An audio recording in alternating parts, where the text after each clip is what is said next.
It's not every day you get to sit with a legend, someone who was considered the OG in the industry. Actually, the first test, I failed. Yes. Not sorry to say, because for all those people who failed tests, don't feel bad. The first one was marrying my wife, but the second best decision was to go back to work. You inspired many people, myself included, when I was younger. And I was like, in my teen years, I already knew then I want to be in healthcare. I treat every employee, if it's in the kitchen, housekeeping, nursing, it doesn't matter. I treat them like their family. Money means a lot, but it's not everything. Quality of life is much more important. None of your business, Ushy. None of your business, Michael. It's the None of Your Business podcast, hosted by Michael and Ushy. Welcome back, everybody, to another amazing episode of the None of Your Business podcast. We're glad you're here. Please don't forget to subscribe, comment, get involved. We are produced by the Prime Source team, and we're excited every day to be part of your journey and you being a part of ours. I always wondered who's better off, someone that owns 3 nursing homes or someone that owns 30 nursing homes. And I think in this episode, when we introduce Chaim Sieger, we are going to find out what it's like to own 3 nursing homes, but not just for a couple of years, for over 40 years. Crazy. Anything in life that you do for over 40 years is significant. And somebody to operate for that long and to stick to just 3 facilities and not be at 50, 100 at this point, there's got to be a certain strategy behind it. And as we'll see soon, he sticks to the same car as well. And that's going to be fun to watch. Check it out. It's not every day you get to sit with a legend, someone who was considered the OG in the industry, someone who could tell us what was the nursing home industry like before I was born. I'm sorry to put an age on you, but introducing Reb Chaim Sieger. Please, you could just give us a quick introduction of who you are, as much information or as little information as you'd like.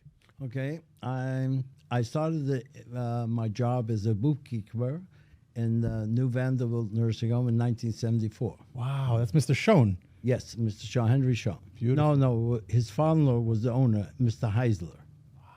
And from bookkeeping, slowly I learned the business and so forth and so on. And my father-in-law's name was Michael Tenenbaum, and he had several nursing homes.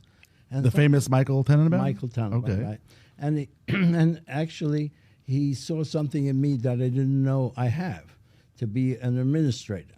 So he made me take a course, which you had to, at those days, you needed only a high school diploma. And I had a high school diploma. And went to take the course, 100-hour course. And then I took the test. Actually, the first test, I failed. Yes. Not sorry to say, because for all those people who failed tests, don't feel bad. Right. It happens. It happens to all of us, and in the future could be even better. So the second time I took the test, I passed. And I became an administrator. So we had a nursing home called Leiden Nursing Home, and I became the administrator at the age of 22. Wow. Yes. That's very young. Yeah, it's young. But bright people do it when they're young, too. Anyway, so the story is I was an administrator, and I definitely didn't feel comfortable being an administrator of a nursing home at 22. But I had good people. I hired good people, good bookkeeper, good DNS, every department. At least I had that talent to pick out who's good or not. And we worked that out, and for a good 15 years, we ran Leiden Nursing Home. And we did quite well. Then, all of a sudden, the regulations started to change and became more stricter. And I was grandfathered in because my rooms were like 80 square feet, and they needed 100 square feet for a room. And driving to work one day, I saw 2 blocks down a nursing home going up. From scratch. We're building a new one. A 280-bed facility. So I figured 280-bed brand new facility with the new regulations and everything, how can I compete with a 120-bed old nursing home? So I did my research, and I found out that these people who I know are building next, 3 blocks away. So the first thing I did, have a meeting with them. So you learn in business, you don't show your vulnerability how much you need it. So I was playing a little bit hardball and so forth till I came up with this idea. I'm going to sell this nursing home, real estate, and transfer 120 patients the first day I open up. So you don't start off with 7 patients and build it up and you have to pay rent and your costs are going up. I started off with 120 patients, which was a big thing for them because they can only collect the full rent only after 100 patient comes in. So I was an asset to them too. And it worked out a good deal. And that's how we got this 280-bed facility. So we ran it for quite a few years. We filled it up, and everything was so-so, working out with the regulations. Later on, my son-in-law took over, ran the nursing home, very good, kept it going, and I started to feel like I don't have to come in every day anymore. So we started to be like a semi-retired. So we learned till 12 o'clock. And then I was an Uber driver for my wife the rest of the day. So the time came, and my son-in-law, thank God, went into dialysis and home health care. And after 15 years or 20 years working there, he said, I can't do all 3. It's too much to do dialysis and this. So I decided, listen, you did a good job while you were here. And now I have to make a decision, hire an administrator or take my old license and go back out of retirement. It was one of my best decisions that I made. The first one was marrying my wife, but the second best decision was to go back to work. So I had what to do, and I started being more active. And that made me feel better, younger, stronger, healthier. And no more Uber driver. She takes an Uber driver. Now you're a busy man. Now You can't be. I can't do both. Right, right. So she is learned to use the real Uber.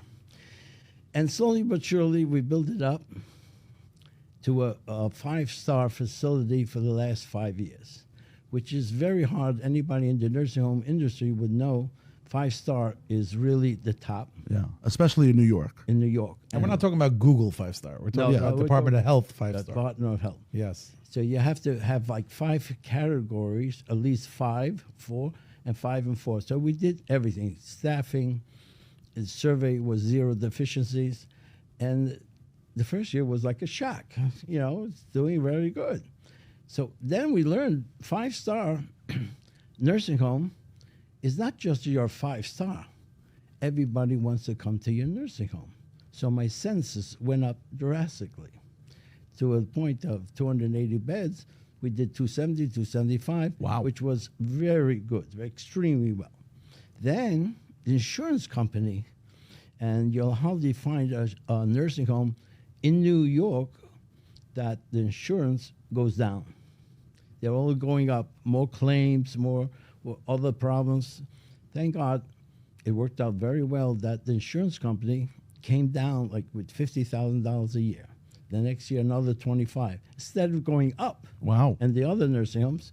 So prices come down. People want to deal with you. But the biggest thing is everybody from around the county or Brooklyn, Queens, wants to come to this nursing home. So we started being full. And I always told my admissions people, believe me, being full is very good, but it has its disadvantage too. What's that? The hospital wants to send you patients, and you can't take them. You're turning them down. They're turning them down, and the families want it, so they have a problem because they don't get paid if they're a certain amount of days. They have to get the patient out. Otherwise, they Right, the hospital stops getting paid after a certain amount of days, so they want to get them out right away. Yeah, they And want. if you're holding them back, you're costing them money. Yeah, and all of a sudden, the families are saying, you want me out, but I want to go to New York Center. I want to go to this nursing home. So it was a little bit like, till they found out, it's true, I'm full. What do you want me to do? So it worked out that I said to admissions, don't worry, by Monday, you'll have 2 or 3 vacancies. You tell them you'll fill them. Don't worry, you'll take the patient. And usually over a weekend, you lose a patient or 2 and you're 280. It happens. The older patient, sick patient. So as we're sitting here today and being in this convention that I'm coming to. First time coming to ECAP? No, it's the second time. 2 years ago, I was here too. The first time I came, I took my son. He came into the business. I said, I'm taking you to ECAP, which I never go and never come, for 2 reasons. One reason, you'll see all the new vendors. You'll see all the new gadgets out there. Maybe you can use it. That's the reason why it's made for. Yep. But the second reason is more important than the first. When we landed, I took him to the other part of the airport, and I told him, I need one thing you have to promise me. Never do what I'm going to show you now. And he looked at me like, what could it be in the airport? What does it have to do with the nursing home? I told him, you see these planes, all these private planes? They came to this place with a private plane. Never do I ever want to see that from you. Never mind a waste of money. You want to fly business, fly business. You're coming from Lakewood, from here, from there with private plane. Just promise me that. Then the trip was worth it. Wow. Because you don't splurge for nothing.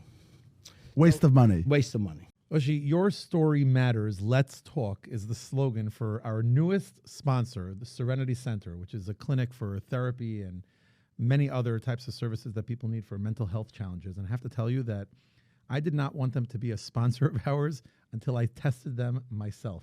And I sat down as a session paid by my insurance with the leader, Mordechai Weinberger, this person who has a radio show. He has live Zoom conferences with hundreds of thousands of people tuning in every single week. The reason why they do is because he is amazing. I sat with him for over an hour and I got the most out of it. And let me tell you, I did a lot of talking. He did a lot of listening. And I learned that the Serenity Center is a clinic that provides a service for therapy that's led and supervised by Mordechai Weinberger. And I see why they're so successful. And it's just something that, we need to mention more of. And I want the community of Rockland County and even beyond to know that if you need therapy, don't wait and push it off because it might be too expensive or you may not be aware of the perfect therapist. Go to Serenity Center, try them out. Insurance will most likely cover most, if not all, the charges, and you will get top-level service. Sounds like a no-brainer to me.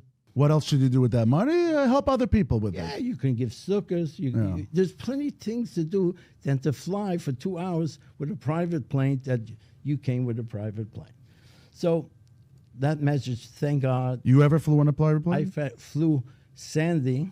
I was in Florida, and Sandy hit New York. It just left Florida, and I had Yurtzad, and I was there. But who knew that it's going to last so long? And all of a sudden, I had Yurtzad Shabbos, and I didn't have even my Shabbos clothing. So I called a friend, a hedge fund friend. I said, I'm in trouble. The airlines are not flying till Thursday, and who knows how much longer. She said, don't worry. He gave me a number, a name. And just like I would say, anybody who flies business class, let's say, to Israel, very hard to go back to coach. It's just, once you get accustomed to the fine things in life, it's very difficult. So it was but I had to do it because I had to be back for the Yurtzah. So we flew with a private plane. And I want to tell you something. It's very hard not to do it again, but I don't do it. I did it, So I got the taste of it, but I control myself. That's definitely not the right way to bring up a family or friends of what it can cost. So that's where I am. So I started in 1974. I was out of the business for day-to-day operations in the 2000, but I came back. You came back. I'm curious, how did you transition from being an administrator in the building? Your father-in-law gave you that job. He encouraged you to take the certification to become an administrator, and you got that job. How did you suddenly become the owner of that facility? How did that happen? With the years, there was a partner there, a owner there. Names are not important. It was part of the family, and he also was getting a little older. And he said that, I want to sell it. And my father had a part of it, and his part I bought. So I got my father's part and his part, so I became the owner from the administrator. Where'd you get the money to buy it? My father-in-law. Oh, so he helped you. So your father but helped you with. half the money of the price he owned. So he gave me his half, plus the other half was those days. A nursing home bed went for about $2,000. Stop it. $2,000 a bed, and today certain people are getting $300,000 a bed. Wow. So all our places that we had, and we had it less than $5,000 a bed. I have to just say, Reb Chaim, congratulations to what you've done so far. It's amazing. I love hearing the story. And thank you for telling your son 2 years ago to come. And now I understand why, when I offered him a private jet back to New York, he said no. No, I'm just kidding. But I just want you to know, I met him then 2 years ago, and we spoke, and Nice you guys became a client from that. So Yes. so thank you for that. And for tonight, thank you. That's where Yissi. we met. That's where we That's met. where we originally met. And Yeah. tonight we got Reb Yissi, who got you up here. So we really appreciate you coming in here. I think he should come into the broadcast, because how did I ever met Yitzi? Yissi was one of our first guests of our podcast. He was one of the trailblazers of this podcast. Here's a story for today. Okay. Yeah. Last night we were sitting and eating, and all of a sudden, my wife and my son and the wife went to get food. Plates. It was Sure. They went to get the plates, and the table was empty. All of a sudden, this guy comes down, sits down. I said, "I have no problem you sitting here, but they're going to come back. So don't worry, I'll get out." So it says, "Who are you?" So it says, "Well, if you don't know me by face," it says, "What? You know who I am?" And we started to talk, and we started to have fun. We lasted for 2 hours. Wow. Who knows more people in this place? And I text a few people, "You better say no when you come here and visit me." And he had in the beginning, he was pretty close. But then all of a sudden, he took over. Then you realize it's not the 80s anymore. No. By the way, I'm shocked to learn that you and Yissi Cherns only just met. I mean, Last night. I thought this was a joke. No. I thought you guys know each other for years. The way you guys were talking to one I another. want to tell you something. Everybody has a lot of friends, good, bad, ugly, but they're friends. Yeah. I always was looking for a friend that's my level of friendship. I'm sometimes a too good a person, and they get burned. And then you have a person that brags. Then you have a person that doesn't forgive or whatever. This guy was an all-around guy. I zapped him, he zapped me. It was so good that he made my trip here worth everything. You made your one connection here. Yeah. This was a success for you. Yes. By the way, Chaim, I want you to know, and Michael's probably a little surprised because I'm wearing this fancy suit. Right. And I'm wearing it for you. Okay. I feel like this is a big moment because, and Michael, you don't know this. Well, I'm wearing my black button-down shirt. Yeah. Yeah, okay, go ahead. I know Chaim for many, many years. He doesn't know me very well. I was a little boy growing up. And I remember him in the shul where I davened. Okay, my father davened in the shul, and he davened there as well. And he always had this eloquence. He always had this class when he carried himself, when he walked around with his fancy bekesher, the beautiful designed bekeshers. I remember. And I also remember that you always had the nicest car in the driveway. Like you could always count on what's Chaim Sieger driving these days, and you were also a nice person. Like you were friends with everybody. You didn't have this ear about you that, you're not good enough. I can't talk to you. You're not good enough to talk to me. Like you were pleasant. You were really nice. And fun fact, which people may not know about you, is you're an avid tennis player. Yeah. You've been playing tennis for a very, very long time. So that's one of your passions. Do you still get to play? Do you still do it? Yes, I just did it today too. Over here? Here, but now I need the pro to teach me again to get back into everything. But it was a passion, and Sundays, and I used to go to. I live in Sunday in the summer. I go to Muncie. I have a house there. Yeah. And I play tennis there. So in the beginning it was hard, but then I started realizing better to play with 4 people than 2. It cuts down your running some of them. Yeah. So tennis was is a good sport for me. It keeps me a little bit in shape because you have to run a little, you have to bend down a little bit, otherwise you're lazy. Yeah, it's You're tough. lazy, so yeah. Chaim, you inspired many people, myself included, Yeah. when I was younger. And I was like, in my teen years, I already knew then I want to be in healthcare. Wow. And you know why? No. Because of guys like you, guys like Matti Ornstein, guys like Mendy Gold. These guys were in the business when it was not so hip to do it. Not everybody was in the business back then. And it just seemed like they were very passionate about what they were doing. And it was like a little small community of people that I knew I wanted to be a part of it. And you didn't know then, but the younger generation, guys like me, we were watching, we were observing. And look what happened today. I mean, look around. Are you shocked by how many people, how big this has gotten, this industry? I tell you, I don't brag about it because it doesn't get you anywhere. But I took my wife along for the first time to this occasion, so and my son. So she was shocked, sitting by any meal, how many people come by and say those words. So Right. I don't want it to get to my head or anything, but I did a shidduch with my younger son, and we went to see the Mechatunim. You go with the boys. Yeah, the other side's family. Other side family. So I walk in, I said, oh, you're the, he's above of her, the same thing like us. And he said, I said to him, oh, you're the, he said, what? You don't know me? That this is, I said, no, I know your name, but I didn't know you.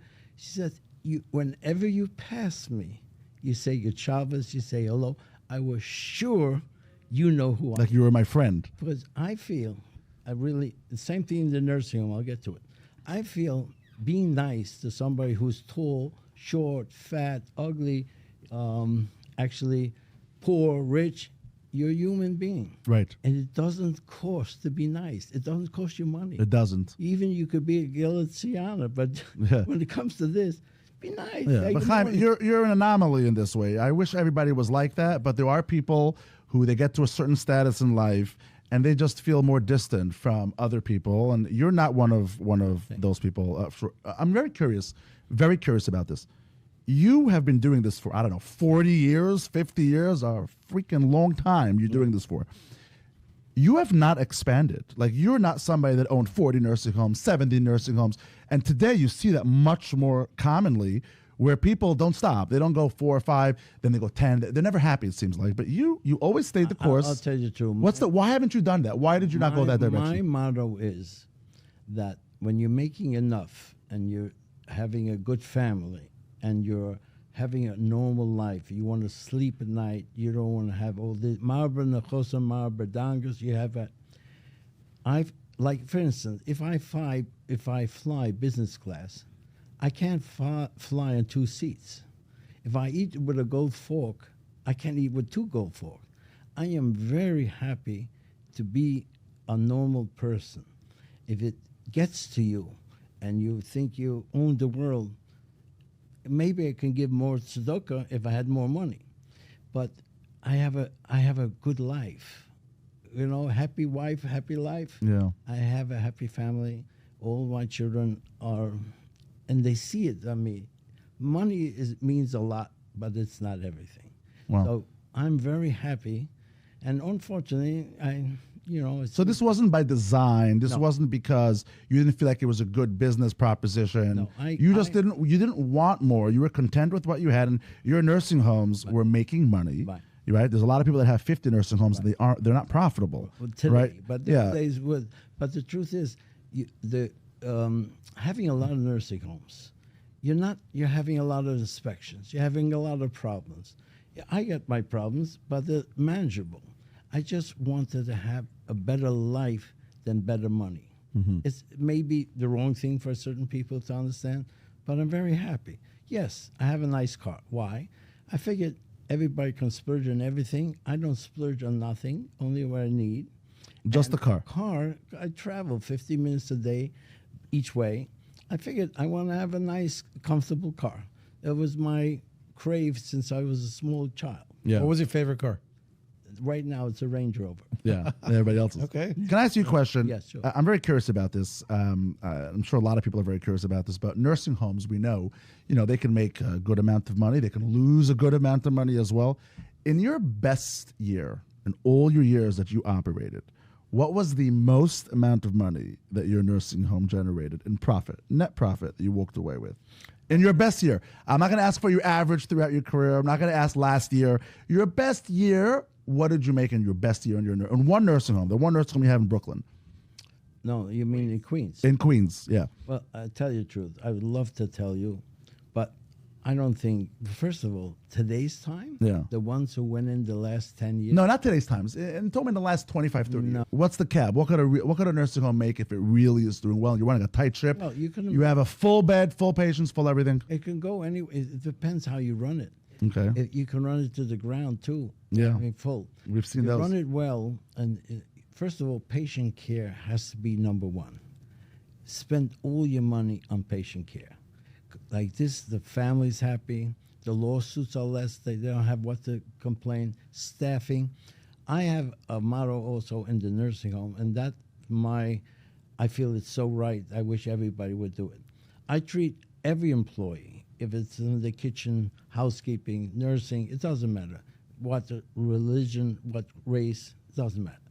I treat them like their family. Yeah. I say good morning to them. I go on the floors and they all know me, the patients and everybody. Yep. So, if they're in need of money, I give them money. What do you mean if they need money? You give In them other money? words, let's say, like this winter, nurse's aide came over, her boiler broke down. She needs X amount of $1,000 just to pay. She don't have it. So she got a loan From who? From you? from me. Personally? From the nursing home. Yeah. Every week deducted the amount that she can afford She came directly to you? directly to me. She felt comfortable enough to come to you? Offer, I don't have secretaries, and I answer my own phone. Maybe sometimes it's hectic, but they knock on the door and they're here. They don't need clearance or anything. If I'm busy, I say 5 minutes or so. So the hospital and the admissions, the social service, they all work as a team, and they work so much better because they know how I treat them. I have to ask you, you go down memory lane, you're talking about 30, 40 years ago. What was different that's glaring then than now? Great question. Regulations. Regulations are killing every industry. For instance, in the good old days, patient care was the most important thing. It's important now too. Today, they don't look at your patient. They look at documentation. Did you document? Did you do this? Did you do that? Another regulation, another thing.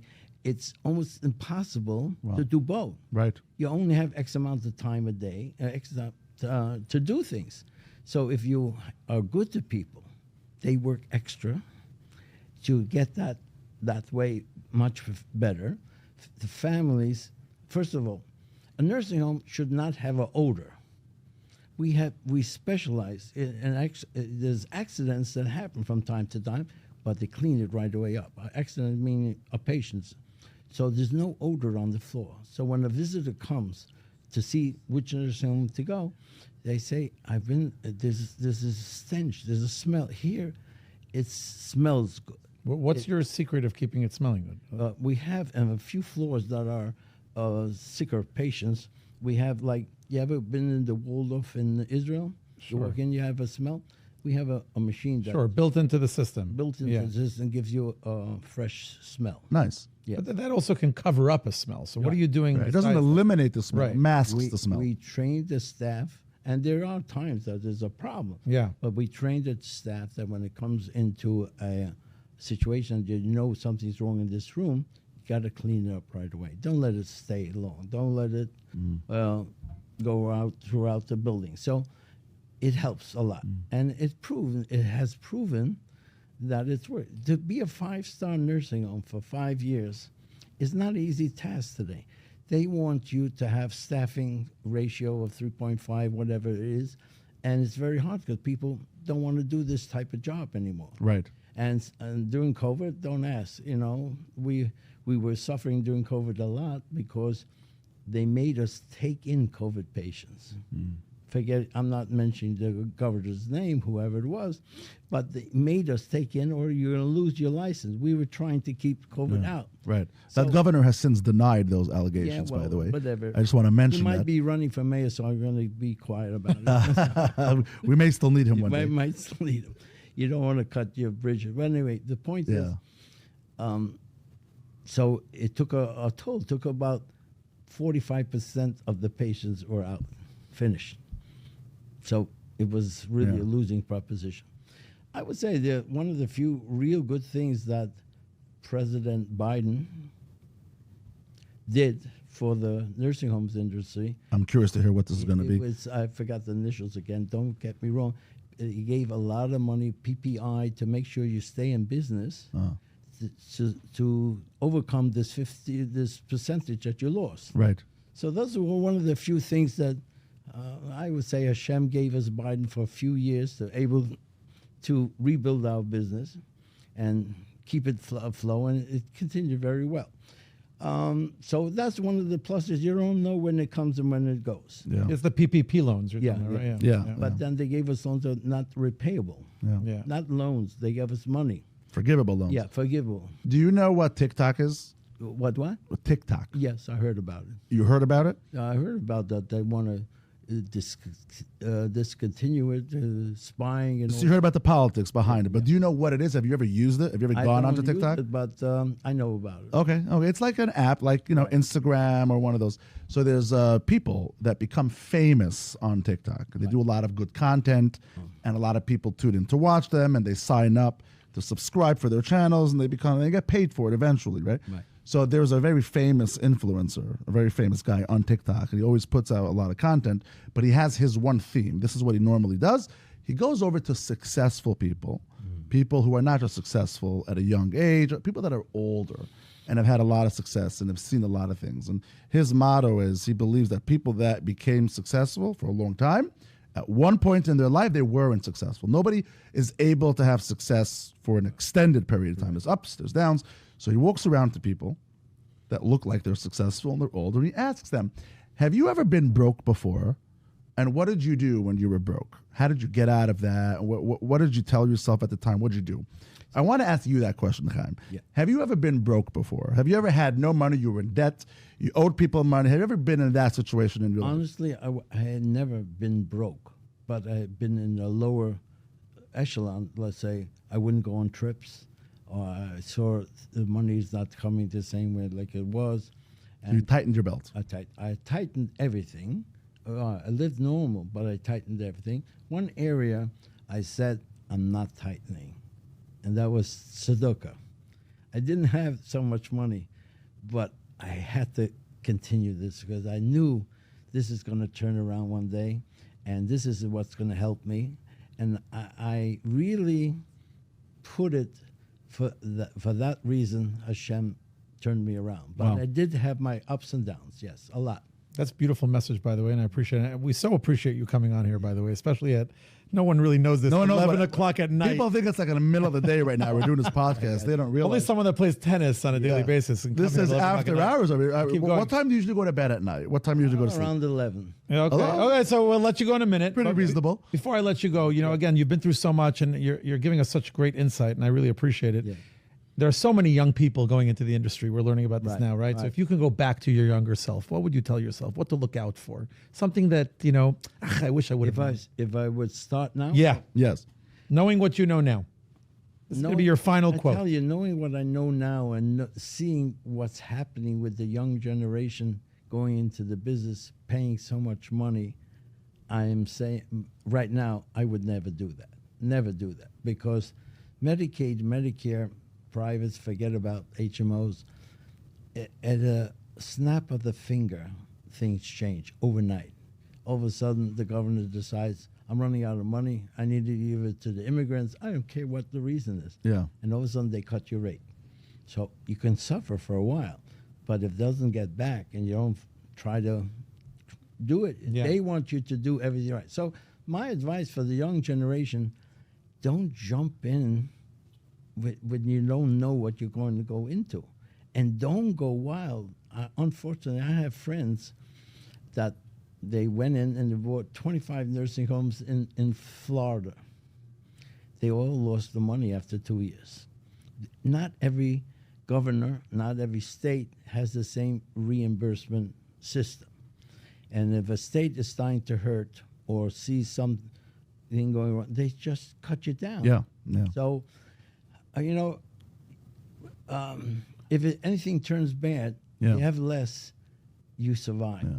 You know, the state of Illinois, like 4 or 5 years ago, before COVID, the state of Illinois sent out a memo to all their healthcare providers. So, sorry guys, but we don't have any money right now, and we're freezing everything for the next 8 months. Very true. And they didn't ask people for No. permission. There was no vote that was taken. They were just letting them know that we just don't have funds right now. We're in a deficit. We need a bailout from the federal government potentially. Right now, there's no money. So what happened was everybody was no more Medicaid, which means that their cash flow was really hurting in their buildings. Bad. So whoever didn't have that extra money, they had a hard time surviving. They had, so you got to adapt. And in this business, these things could turn very quickly. That's why when you buy a nursing home, this has been for a long time. They catch you. They follow you to be the character. You have to pass character and competence first. Then you have to be financially feasible. Why?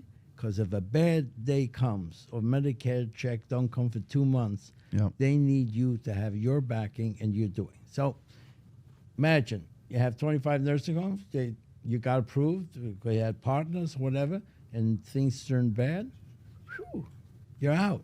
You're selling it for 10 cents a dollar. You're finished. Yeah. So when you have 1 or 2 or 3, or you sold out the rest, you're in a better shape. Yeah. And I'll tell you what, quality of Over life quantity. is much more Right. important than flying on a private jet. Believe me, trust me.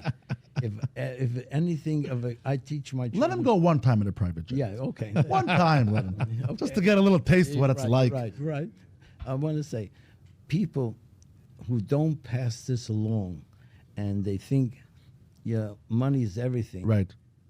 It's a wrong way of thinking. Or at least that's my way. By the way, Kevin O'Leary, who was the keynote speaker at the I event heard tonight, he said that he said something very similar. He said to de-risk your children Right. for their future. Don't give them a position where they're so comfortable that they're not going to know how to fend for themselves at some point. You're doing them a disservice Definitely. if you're not treating them in that way. So I think there's a lot of merit. On the other hand, I must admit, I have a couple of good friends that wanted to make it big, and they made it big in the same industry, and they made it big.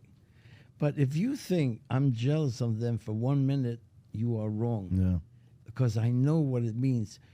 I read an article recently in one of the magazines saying the most hardest job in the United States is being a nursing home administrator. That's Really? hardest job. That's the hardest job? Listen, not weightlifting or not The most difficult job, yeah. Why? Okay. You are on call 24/7, 365, and you're responsible. Right.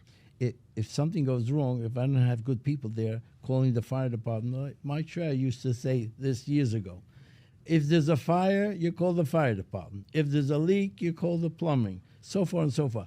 It's not so simple like that. Who calls? What calls? Right. Shabbos. Where? You have to have the right people in the right time. So things go well, you're right. Yeah. It's the best thing around. If you know it, you know what to do. You know what. Yeah. Reb Chaim, I'm sitting very close to you. I can tell you're in great shape. Yes, We really appreciate you coming on tonight. I appreciate You it. look like you're amazing. 32, is what you look like. I did not- 35, 35 maybe? I did not know that when going to events that we're going to have opportunities like this. So you're helping us embark on an amazing journey. This has been an amazing episode. Thank you all for joining. Prime Source production team, Stefan, great job as always. Before we wrap up here, Yeah. We need to wrap up, I agree, but I do want to have one more question, if I Go may, ahead. because, Michael, I'm sorry, but there's not many opportunities I have I to sit agree. with someone. I agree. It's who's just a 11:02. legend in our industry. A legend in our industry. I mean, you paved the way for so many other operators, Yeah. and you've been doing things in such with longevity. I mean, you've been around forever. I mean, there's very few people like you. Like, you're a national treasure in our community, in our industry. Okay. I won't push it that far. Just but- take it. So Just take it. I'm gonna be a little bold, and I'm gonna push for another 5 minutes over here. But I want to ask you: you've seen so many people cycle through your nursing home. Right. You've seen people come and go, hundreds, thousands of people. Right. Any stories that ever happened that stand out with any of the patients that came through? A friendship that you formed with someone. Well, let me go back.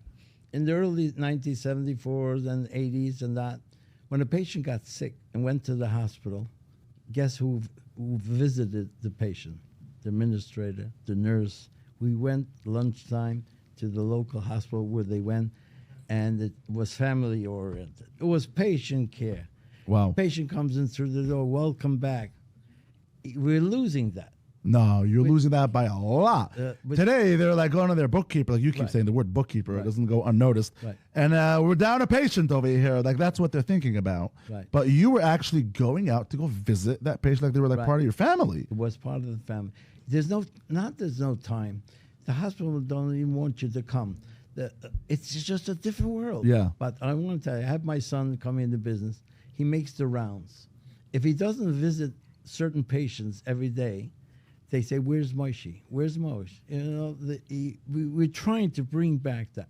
So you're asking me for a story, which I must say, a story from one patient in a nursing home. I'm excited. This patient was a Jewish patient. So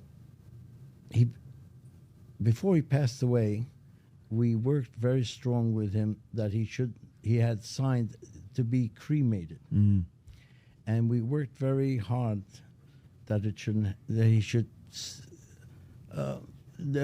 don't do it. Yeah. And for those listening, just to give a little context, for a Jewish person to be cremated is a terrible thing. We believe in burying the body intact. And we do everything in our power if we find out that someone's going down that path to try to dissuade them and do whatever it takes to get them not to. So just wanted to put So that out here's there. the story. So we reached out to his brother. So his other state and never visited him. And the brother said, "I have nothing to do with my brother. He's going to be cremated, and there's nothing to do about it." Well, let's make a short story. We worked so hard that we got him to be buried fully, no cremation, and he wound up in a cemetery which his father's 2 graves away. By chance. By chance. Nobody even knew until after. Nobody even knew till they buried him. You're kidding. I'm not kidding you. He ended up in the same cemetery a couple of graveyards away. Wow. Yes. That was our, wow, we did something good, you know. Then there was one more story. They took the body of this patient who was Jewish to my other nursing home, and they picked it up, and they said, "Where are you burying him?" "Oh, in the cemetery." "Well, who gave you, something went wrong." We got the body back, and the people, what's that organization that buries? Chesed Shalem. Chesed Shalem. They opened up the body, to make the tahara, and it had a cross on it. It was ready, doomed to go to a Catholic or whatever cemetery, and we saved it. So the bottom line is, we don't just do patient care. We try to do it the most respectful way that even after death, we follow through. So I wish the young generation learns, because you can't learn everything, but experience is 10 times more than reading up and taking tests and going to seminars. Yep.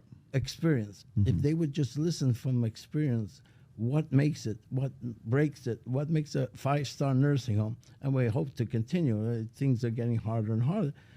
Everybody should understand patient care is number one, and be nice to people. No matter which religion, be nice to people, and may God bless you all, and have a happy, happy life. Amen. Oh, man. Thank that you. was amazing. Yes. Amazing. Wow. Fantastic. Wow.